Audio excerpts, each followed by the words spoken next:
Bom dia a todas e a todos. Bem-vindos à nossa conferência de abertura dessa nossa sexta reunião nordestina de Ciência do Solo. Meu nome é Clístenes Nascimento, eu sou professor da Universidade Federal Rural de Pernambuco e hoje eu estou aqui para mediar a palestra, a nossa conferência de abertura com o Dr. Ratan Law. Antes disso, eu queria explicar a vocês que ele vai falar durante 30 minutos. Após esse tempo, nós teremos mais 30 minutos para perguntas. Então, eu peço, por favor, que aqueles que têm pergunta nos enviem a pergunta pelo chat. E, antes de colocar, escreva em letras maiúsculas, pergunta, dois pontos, então faça sua pergunta. Com isso, fica mais fácil da gente identificar a pergunta e rapidamente transmiti-la ao palestrante.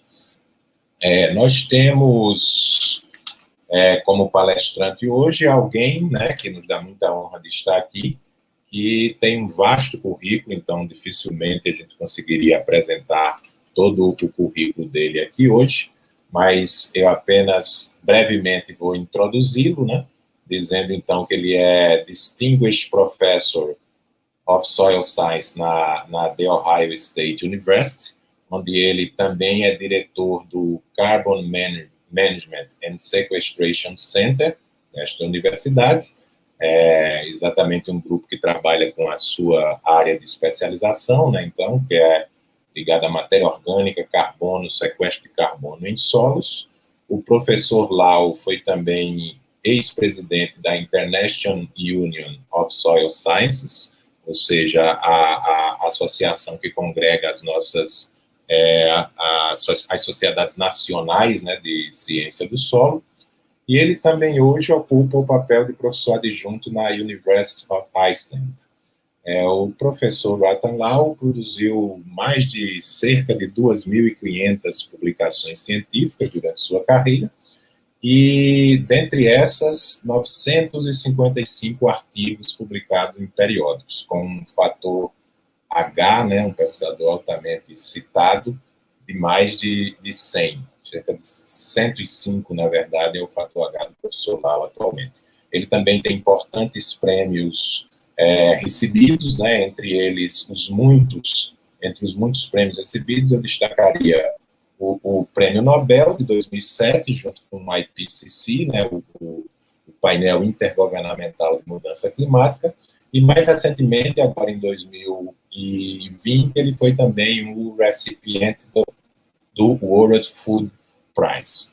Então, agora eu vou passar a palavra para o Dr. Law e nós vamos iniciar a nossa palestra. Good morning, Dr. Ratan Law. It's a great pleasure for us to have you here. On the behalf of the organizing committee, I would like to say it's really a great honor, and I will be the chairman for your session this morning. Dr. Law, you have 30 minutes, around 30 minutes to your talk. Then I will open for questions from the audience. They will type this question in a private chat, and I will translate or read them directly in English, depending on the way they write. Thank you. So after your talk, you have this half an hour session of questions. So I once again thank you very much. We are very proud to having you here, sharing your wide knowledge with us in this Northeastern meeting of soil science in Brazil. Thank you. Whenever you like, you can start. Thank you very much. I really want to thank you. I want to thank the organizing committee, graduate program in soil science at the Federal Rural University of Pernambuco, Dr. Valdemiro, Severino, Dr. Ademir de Oliveira, many other colleagues who invited me. I also want you to know that the World Soil Day is on 5th of December, Saturday, coming this week. So just give you greetings on the World Soil Day, which was started by the International Union of Soil Sciences in 2002 when the World Congress was held in Bangkok, similar to the World Congress held in Rio in 2018. And in Bangkok, a resolution was adopted to start a soil day as on 5th of December, because the King of Thailand, who inaugurated the Congress, his birthday is 5th of December. So that was the reason the World Soil Day is celebrated on 5th of December. And in 2013, FAO unanimously endorsed World Soil Day and requested the 68th UN General Assembly to adopt the resolution for making 5th of December as the World Soil Day. So I wish you all the very good World Soil Day toward the end of this week. There are planetary boundaries such as stratospheric ozone depletion, biodiversity loss and extinction, chemical pollution, climate change, ocean acidification, fresh water consumption and global hydrologic cycle, nitrogen and phosphorus cycling, atmospheric aerosol loading, land system change. And when these planetary boundaries are disturbed, then we have a serious problem of soil degradation. Soil then is not able to generate ecosystem services.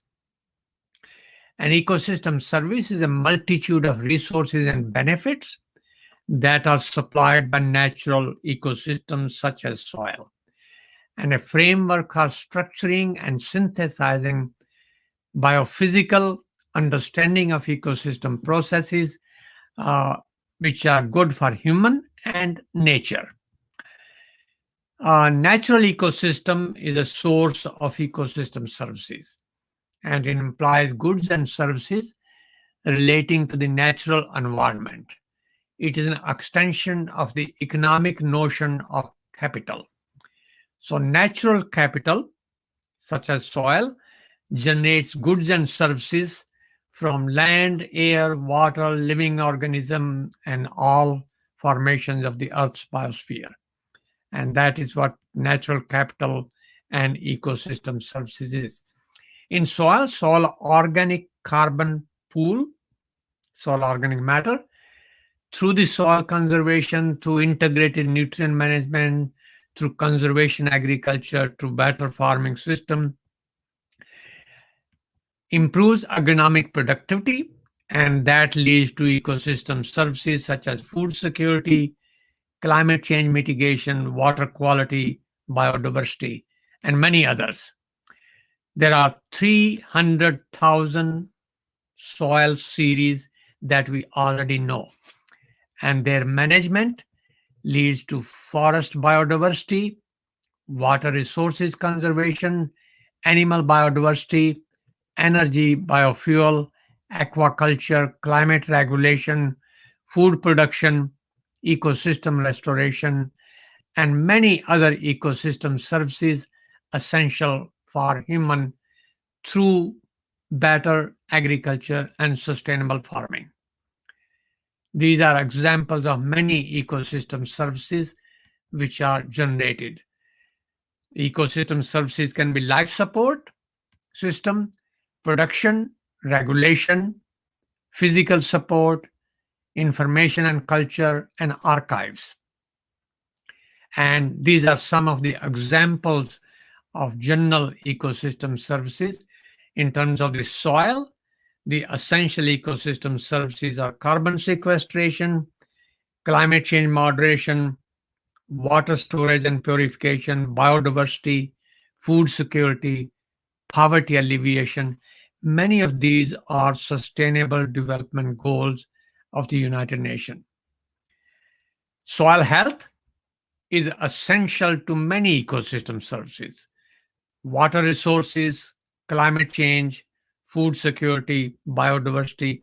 In fact, soil management is the engine of economic development of a country such as Brazil, a very important agricultural country, is essential uh, services depend on soil health. Soil health also affects plant health. Plant health affects animal health. You have a lot of grazing and livestock industry. Animal health affects human health. Human health is related to environmental health. Environment health is related to planetary health. So soil, plant, animal, human, environment, planet health is interconnected. If soil health degrades, health of everything else degrades with it. Therefore, in addition to socioeconomic factors, food security and development must also address environmental resource management issues. Cerrado miracle agriculture is very important, not only to Brazil, but to the rest of the world. But we must make sure that soil health is sustained, improved, and restored. Soil functions, which determine many ecosystem services such as plant growth, agronomic productivity, ecological cycling and ecological functions, and anthropologic well-being, human well-being, and how do you manage anthropogenically these resources to improve ecosystem services. And there is a very good connection between ecosystem services and functions. For example, ecosystem functions such as elemental cycling, net primary production, soil formation, these ecosystem services lead to many other services such as provisioning, food, feed, fiber, fuel, minerals, regulating services such as climate, water, nutrients, biodiversity, gene pool, cultural services such as aesthetic, recreational, scenic, spiritual, many things. So there is a strong connection between soil functions and ecosystem services and functions. We can also evaluate soil functionality index on the basis of indicators, parameters to assess the soil performance. So soil functionality index is a ratio of the value xn at a time t sub n to a reference base soil functional values. So we can calculate that index and find out the functionality of the soil. And in many cases, soil organic matter content is a very good index of soil functionality. If soil organic carbon depletion happen, that means soil functionality index less than 1. If soil carbon sequestration happens, then soil functionality index is greater than 1. So we have certain indices that we can use to evaluate soil functionality. Soil health is also related to sustainable development goals or the Agenda 2030 of the United Nations. For example, soil health is primarily an important factor to Sustainable Development Goal number 2, ending hunger. Right now, 700 million people globally are prone to hunger and malnutrition, undernutrition. Goal number 13, climate action. Goal number 15, life on land. They are primarily dependent upon soil function, soil health, soil quality.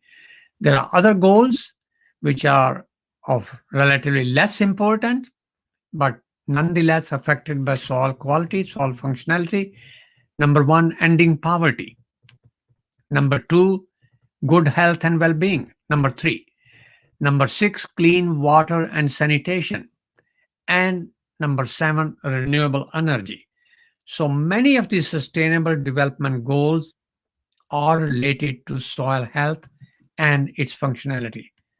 in addition to many other ecosystem services that I just mentioned.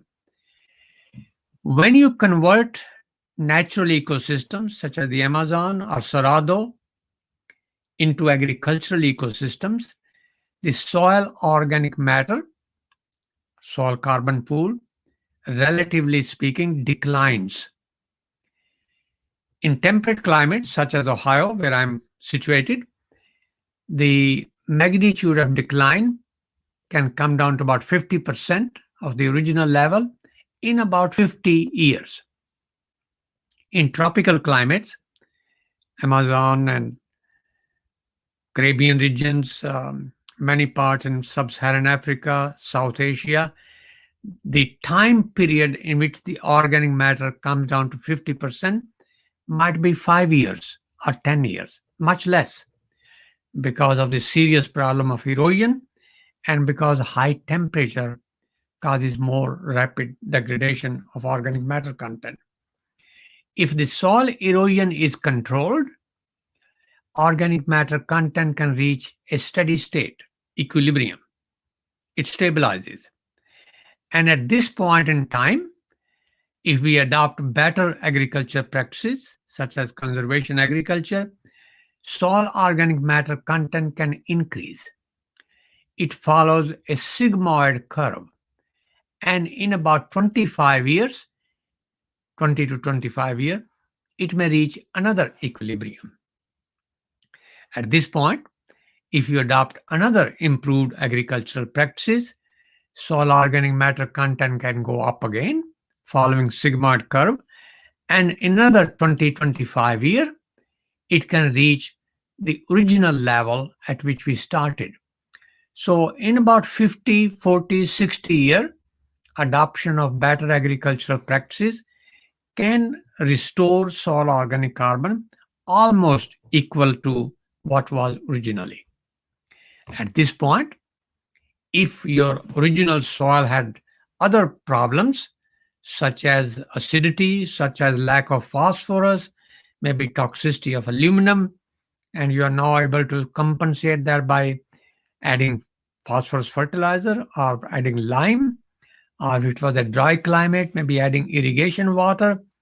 In those cases, it is possible to go beyond the original level. But these conditions are rare. They are not normal. They are rare. Acid soil with aluminum toxicity, oxysols, some soils in the Cerrado region, in the Amazon region, maybe in the Llanos in Colombia. Those soils exist or in the arid climate, but these soils are rare. In general, you can only get up to the initial level. Therefore, where you are now and where you can be with improved management, this is called carbon sink capacity. Therefore, a soil has a carbon sink capacity. And if you are at this point, compared with the native soil, then you can calculate the deficit, and the deficit is the carbon sink capacity. That's the amount you can put back. We can calculate the slope of this long-term change in carbon stock, delta Y or delta X, that's the rate of carbon sequestration. We can calculate the mean residence time when you divide the total pool by the flux, total amount of carbon in soil, by the annual rate of change. You can calculate the mean residence time, how long carbon stays in soil. The cultural practices by which you can achieve this improvement, there's no one. As I mentioned, we have 300,000 types of soils known. So there could be no one panacea, no one solution. There are many solutions. Example of those many solutions: conservation agriculture, maybe biochar, agroforestry, controlling desertification, degradation, afforestation, pasture management, better controlled grazing, controlled livestock, water harvesting, recycling water, drip sub-irrigation, complex farming systems. But all of these practices have their own carbon and water footprint. So from the gross rate of carbon sequestration, you must deduct, must reduce, must uh, subtract the carbon and water footprint to get the net rate. And net rate is what is more important. In many soils, tropical soils, there's an optimal range. It's not an optimum point, it's a range. And the range can be somewhere between 2% organic matter to 3% organic matter per soils of the tropics. Many cases, the organic matter content is as low, perhaps as 0.5%. Therefore, crops suffer from low productivity. Use efficiency of input is low until you increase the organic matter content to come to the optimal range. And that's another reason why we must sequester carbon. In general, the rates of soil carbon sequestration, if you restore a wetland, it has a higher rate, maybe as much as 1500 kilogram per hectare per year. If you have perennial plantation, forest, or perennial fruit trees, the rate of carbon sequestration may be even more, 1 ton, metric ton, 1000 kilogram per hectare. Or the turf, home lawns, golf courses, the rate can be about half a ton. No-till, maybe 0.3, 0.4 ton per hectare. Rangeland, because they are dry land, the rate may be 150, 200 kilogram per hectare per year. So these rates have to be determined under local condition. We have a concept called eco-intensification. Cerrados is a very good example of intensification of agriculture. Eco-intensification means you are also trying to improve the environment. If agricultural intensification degrades the soil quality, functionality, ecosystem services, it is not a good option. Therefore, the idea of eco-intensification is to save resources, produce more from less, produce more food from less land, from less water, from less input of fertilizers and pesticides, from less consumption of energy, and from less emission of greenhouse gases. The objective is to save land and natural resources for nature. We have too much land globally for agriculture, more than 5 billion hectares. Do we need all that land? No. We must use land, water, chemicals prudently, judiciously, properly, so that we do not waste them. And we should save land and water and other resources, biodiversity, for nature conservation. And that's the goal of agriculture. Use the best and save the rest. Save land for nature by using conservation agriculture. Grow a cover crop, suppress a cover crop, do not plow, plant through it. Here's an example of conservation agriculture, which is being done in Brazil very nicely. I saw a very large farm under conservation agriculture in Sao Paulo, in also Mato Grosso, in many other areas. And the use of cover crop, this is in the temperate climate.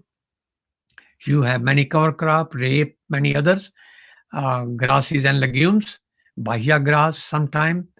It can be used properly. Grasses are sometimes more difficult to control than legumes, and legumes also fix nitrogen. Tropical grasses also fix nitrogen. So the idea is to use CNPK, not NPK.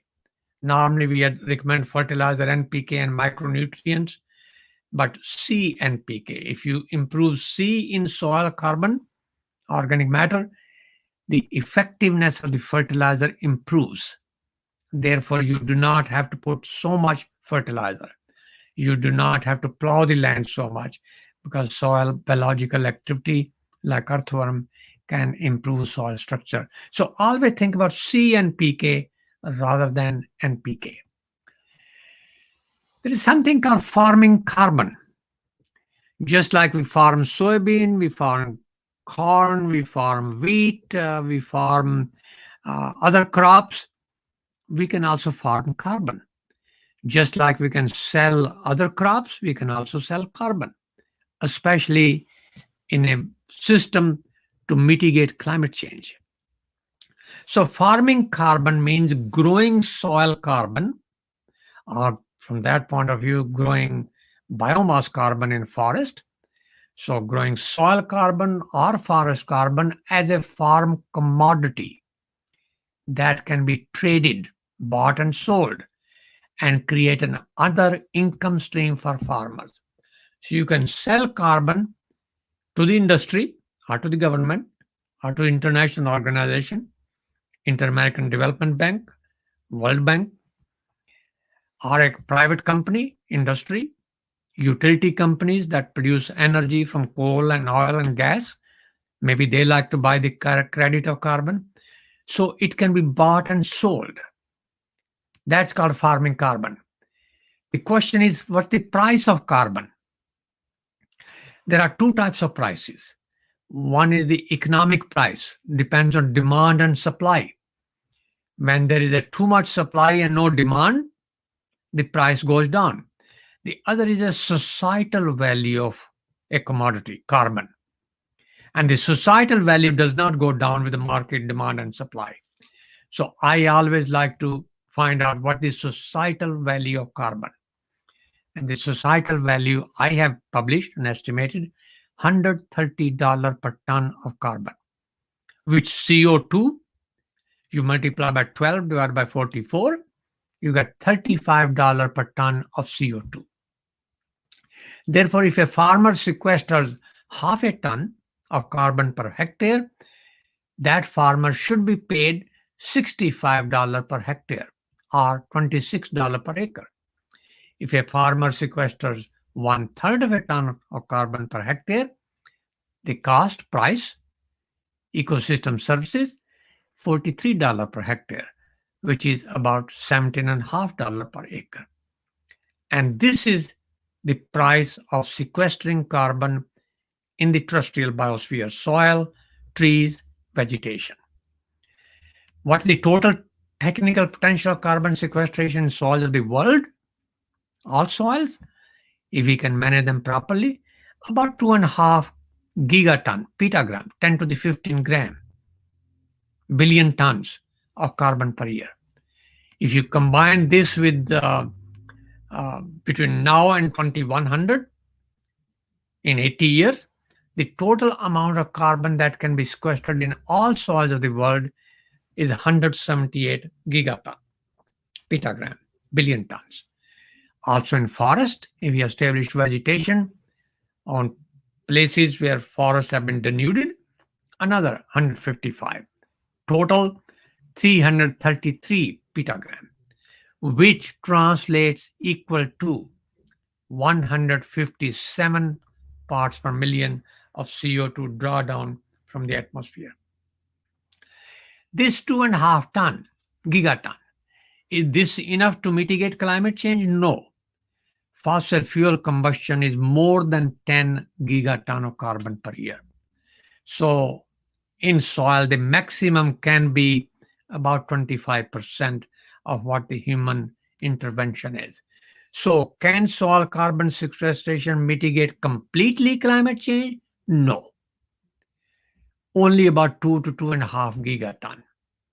Fossil fuel emission is already more than 10. Therefore, we must find alternative to fossil fuel. Once you find alternative to fossil fuel, sequestering carbon in soil and vegetation can remove carbon from the atmosphere as a negative emission technology. In addition, however, soil carbon sequestration has many other ecosystem services, which I already discussed with you before. Therefore, restoring soil quality, restoring soil organic carbon or soil organic matter pool is very important. It's essential to human well-being and nature conservancy. We can also save land for nature.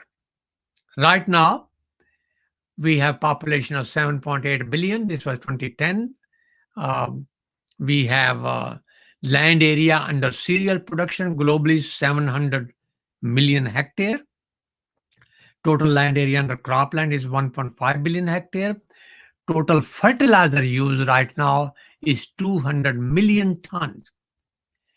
Total water use for irrigation is 3,150 kilometer cube globally. That is too many resources humans are using. Too many.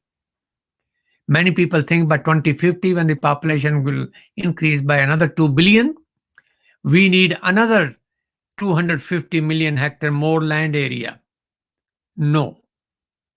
They say we need more fertilizer. No. Need more water. No. We must use these resources more efficiently, effectively. We must learn to produce more from less. Over time, the cereal land area must decrease, not increase. Fertilizer use must decrease by improving the efficiency. Water use for irrigation must decrease by using sub-irrigation, drip sub-irrigation, not furrow or flood irrigation. Therefore, the objective is to save land, to save fertilizer, to save water, produce more from less, use the best and save the rest. Use the best soil, save the rest. For nature. Why nature? Humans are only one of the 8.7 million species. And we use more than 40% of everything that the earth has to produce. We must share resources with nature. Soil is essential to all natural ecosystem services. It is the basic substrate for natural ecosystem. But soil have not been adequately recognized, not enough emphasized in sustainable management, in sustainable development goals. It should be. Without it, we cannot manage soil properly. Therefore, I would like to suggest that soil has rights. Soil is a living entity. 25% of all biodiversity is in soils. Therefore, as a living identity, just like human, just like animals, just like butterfly, just like panda, just like bald eagle, soil also have rights. It has rights to be protected, restored, thrive, and managed judiciously. Each nation, Brazil, must have a Soil Health Protection Act, Soil Quality Act. In the US, EPA, Environment Protection Agency, has Air Quality Act. We have Water Quality Act, but we have no Soil Quality Act. We must have a Soil Quality Act. It is not possible to have clean air and clean water without healthy soil. So globally, worldwide, everywhere, Brazil, US, we must have rights of soil and Soil Quality Act. Why? Because the soil resource is the base of a pyramid. Soil organic matter content is important to ecosystem services generated by the soil resource. And the ecosystem services are the sides of the pyramid, such as food security, such as climate change adaptation and mitigation, such as land restoration or water quality and renewability, biodiversity.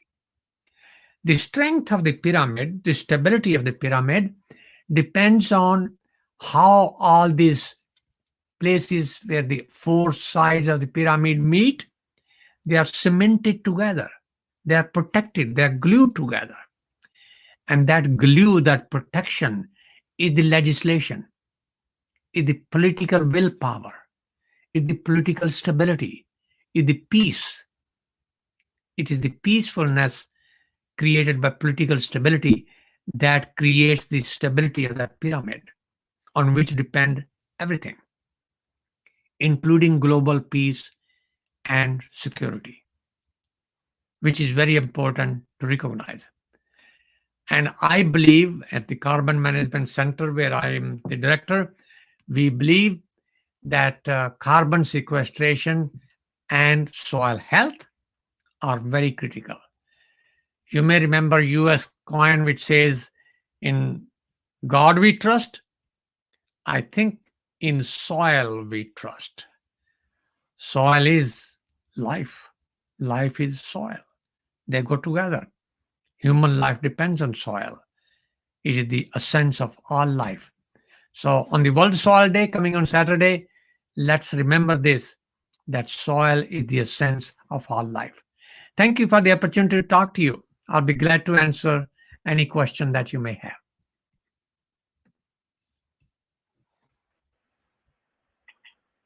Thank you very much, Dr. Law, for your talk. As usual, brilliant and very inspiring for all of us. Thank We you. have some questions already in the chat here. Many people are congratulating you, many compliments about your career, about your studies and your lecture as well. Thank you. We have here a question from Professor Gisele. Okay. Maybe it's a question I can put together with the second one from Professor Carmen Miranda. She asks, what are the main challenges that developing countries in the tropics face to fight against the global warming and carbon loss in soils? Thank And you. maybe complementing this one, Professor Carmen Miranda, in the same line, asks how to make soil management the agricultural principle of agribusiness in developing countries, where higher incomes are the goals normally dictated by the financial markets and not by the soil properties. Thank you. Thank you. They are both very good questions, and thank you for your comments. Yes, we talk about profitability, but we should be thinking about long-term profitability, not short-term.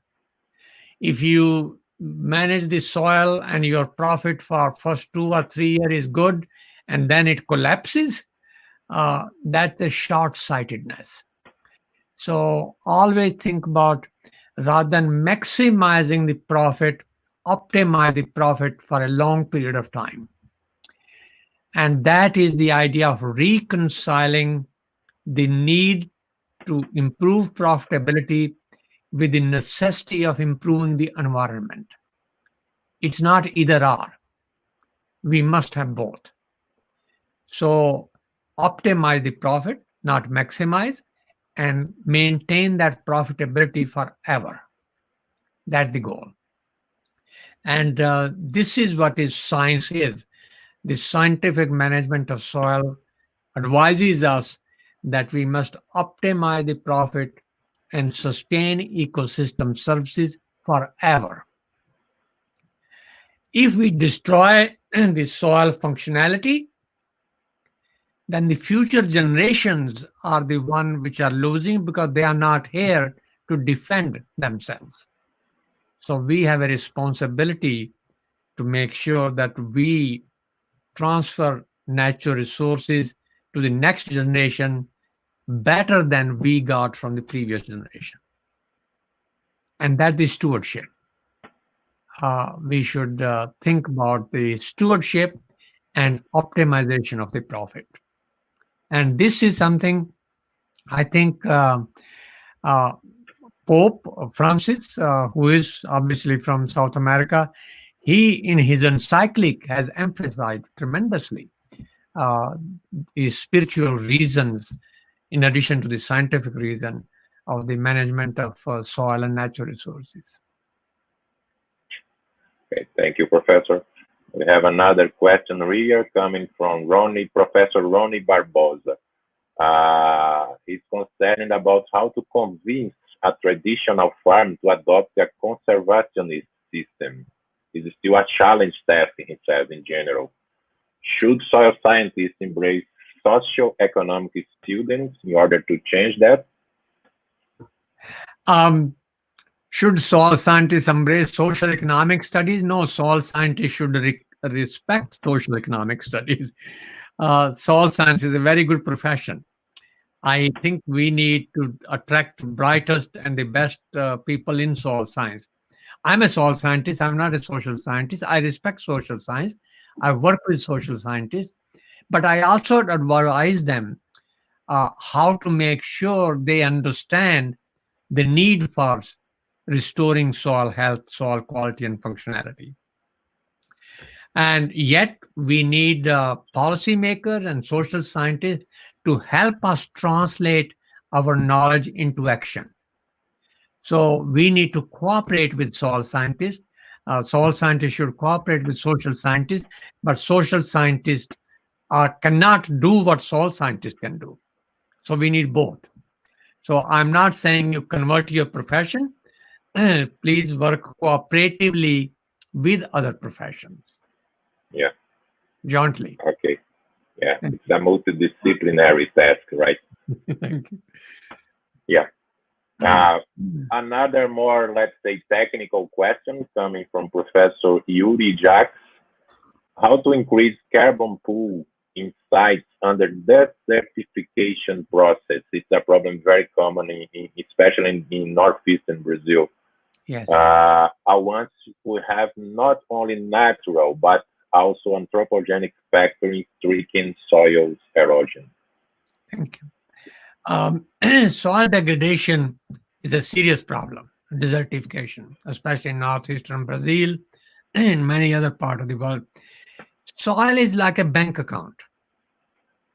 In a bank account, if you want to increase your bank balance, and the amount of money you put into the bank must be more than the amount of money you withdraw. Soil organic matter is exactly the same. The amount of carbon removed from the soil should be not more than the amount of carbon that you put into the soil. And we must find out in a given system, in a dry climate, northeastern Brazil, how do you lose carbon? You lose carbon by erosion, you lose carbon by mineralization, you lose carbon by leaching, perhaps to some extent, you lose carbon by degradation. Your amount of biomass carbon added into the soil must exceed. It's not easy. Just like your bank balance, if you do not add more than the tuition fee, the house rent, the utility bills, and others, somehow we have to learn how to put carbon more in the soil than we take it out. And that is science. That is why you need soil scientists. Social scientists cannot do that. Only soil scientists can do that. And please balance, understand the balance, and then increase the input more than the losses. Reduce the losses and increase the input. Thank you. One more question from Professor Ademir Ferreira. What is the importance of the ecosystem service and carbon sequestration in sandy soils, especially in sandy soils? Thank you. Yes, in sandy soil, the problems are low water retention capacity. They are drought-prone soil. Soil does not have enough cation exchange capacity, poor nutrient retention. So the best option in a sandy soil, you cannot change the texture, would be to increase organic matter content. Is it easy to increase organic matter? No, it is not in sandy soil because clay is needed to hold the organic matter. But certainly, rather than having no organic matter, in a sand culture, I have experiment done in my lab where I take sand and then I increase by putting compost, 0.5% by weight, 1% by weight, 2% by weight, 5% by, and you can monitor yourself. Water retention goes up, nutrient retention goes up, leaching goes down. So maintaining organic matter content, although it is difficult, is really very good solution. So if you have a livestock industry somewhere in the area, use manure. Otherwise, any biomass addition, deep-rooted plants, uh, pigeon pea, Kazanus kazan, is a very good example for drier climate with deep roots putting carbon deep into the soil and adding any kind of organic matter, biomass addition. Improving organic matter content is an important option for sandy soils. Okay. Diana Signor asks, or better, she makes a comment that in the Brazilian semi-arid region, there is a huge challenge for adoption of conservationist practices, as the use of no-till is very difficult because the residues, the waste, are often used as forage. I imagine it occurs in other parts of the world. You have been faced this question before, I think. Yes, thank you. Yes, very right. Forage crop residue is taken to feed cattle, and therefore soils are progressively degraded. This is unfortunately the case, but humans have to make sure they understand that soil organisms, 25% of all biodiversity is in soil, earthworm, termites, centipedes, millipedes, microorganisms. The total weight of this biological organism in a healthy soil is 5 ton per hectare. 5 ton. These organisms need food, like we need food. And the food the organism needs is the organic matter. So when you take away, the soil progressively dies. A dead soil without biological activity cannot produce ecosystem services. So is adopting organic matter condition in those soil easy? No, it's not easy. Do we have to do it? Yes, we have to do it. We have to make it work. This is a challenge. That is why you need soil scientists, because we have to make it work. So it is not a question again that no-till agriculture, regenerative agriculture, conservation agriculture is difficult. Yes, it is difficult. It's a challenge, but we have to face the challenge. The idea, so that is why I was saying if the farmers are poor, which is the case in Rio Grande do Norte, that area, the Northeast, we must pay farmers for the ecosystem services. We must compensate them. We are asking them to do difficult things. We are asking them to put the carbon crop residue back. For that, we must pay them. Society has to pay them. We have to pay them. Yeah, I totally agree, Professor. One more question by Bruna Iata. Gratitude, Professor Lowe. How to study and quantify soil service in such different and diverse environments? I listed many services. For example, net primary productivity is a service. And the total biomass yield, monitor the total biomass yield. Carbon sequestration is a service. So evaluate changes in soil carbon stock by wet combustion, by dry combustion. Water infiltration is a service. So evaluate water storage capacity of the soil. There are manuals. I teach a class on how to monitor those properties. I'm sure there are many classes at your university as well. And monetary cost, we can evaluate monetary cost of each service also. There was a very good article by Robert Costanza. He published an article, I think, in 97 on economic value of ecosystem services. Costanza also published recently, 2-3 years ago, article on. So we should work with economists and social scientists, soil scientists together to evaluate economic value of the ecosystem services. So $130 per ton was the economic value of the ecosystem services generated by carbon in soil. So it is a very important research topic, and this is where the interdisciplinary team is required to work together. Okay, thank you. Professor, we are approaching the end of our session. Once more, I would like to thank you very much on the behalf of all the organizing committee. It was a great pleasure and honor to have you here with us discussing so interesting and inspiring issues. Before I close the session, I would like to say that our president of the Brazilian Soil Science Society wants to thank you for coming here today. Thank you. So, and before I close, I give you the last words if you want to make some closing remark.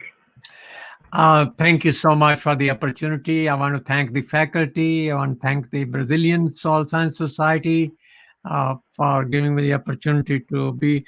Please remember, soil is a finite and a fragile resource, and it requires protection, it requires restoration, it requires care, and we should be prepared to protect, restore, and manage soil judiciously. It is our responsibility. It is our future. Our life, humanity's existence depends on it. Let's work together to improve it. Thank you so much. Really appreciate it. Hope to talk to you again. Thank you very much, Professor. Bye. Thank Bye. you. Bye. Bye. Well, now people are in... Bom, agora todos estão convidados para seguir as próximas palestras do nosso encontro. Obrigado.